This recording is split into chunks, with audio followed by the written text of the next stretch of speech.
On the morning of August 10, 2019, federal guards made a discovery inside the Metropolitan Correctional Center. Multi-millionaire Jeffrey Epstein was dead in his cell. At the time, Epstein was awaiting trial on explosive federal sex trafficking charges. A conviction would have virtually guaranteed he spent the rest of his life in federal prison. Because a dead man cannot stand trial, the judge formally dismissed the indictment. Dozens of victims, many of whom had waited more than a decade for a day in court, were suddenly denied a trial. The immediate internet reaction was dominated by conspiracy theories, but the actual historical record reveals a highly documented paper trail of how he successfully evaded accountability for years. Epstein's ability to escape justice relied on consecutive, catastrophic breakdowns across standard American legal and penal protocols.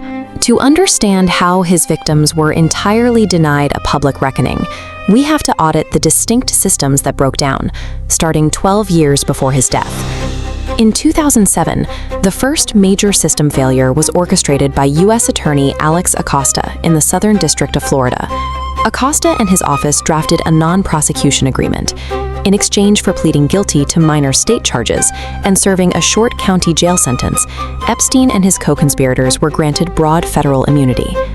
Federal law, specifically the Crime Victims' Rights Act, requires prosecutors to consult with victims regarding plea deals. But the 2007 agreement was deliberately kept secret from the victims while it was being negotiated behind closed doors. In fact, the U.S. Attorney's Office sent letters to victims explicitly stating the case was still under investigation months after the deal was signed and sealed. Bypassing standard victim notification protocols allowed a wealthy predator to secure an exceptionally lenient state plea, while keeping his accusers completely silenced and out of the federal courtroom. 12 years later, after a new federal indictment in New York, the physical security protocols designed to keep high-profile inmates alive completely collapsed. Epstein had made a suicide attempt weeks after arriving at the facility. Despite that established risk, the Bureau of Prisons removed him from suicide watch and left him alone in a cell, explicitly violating their own requirement that he have an assigned cellmate. On the night he died, the guards on duty fell asleep, browsed the internet, and falsified their patrol logs for 8 hours.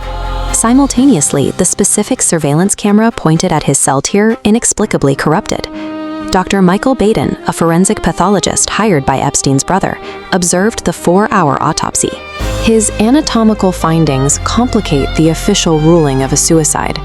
This diagram illustrates the human neck, highlighting 3 autopsy injuries: fractures to the left and right thyroid cartilage and the left hyoid bone.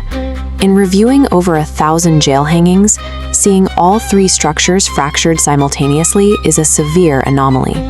Whether caused by gross institutional negligence or external interference, the total failure of the penal system's security protocols ensured Epstein would never face a jury.